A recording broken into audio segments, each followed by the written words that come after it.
అమ్మా భవానీ రా. ఇదిగోమ్మా పూజకి సెలవుడి సిద్ధం చేశాను, గుడికి తీసుకెళ్ళు. అలా పిచ్చి చూపులు చూస్తున్నావేంటి? ఏం లేదు.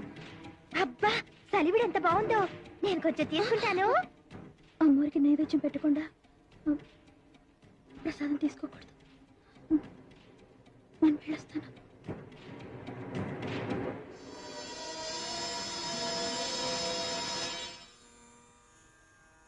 అమ్మా అందరూ ఇది ప్రసాదం అంటున్నారు, నాకు ఇది రాయిలాగే కనపడుతోంది.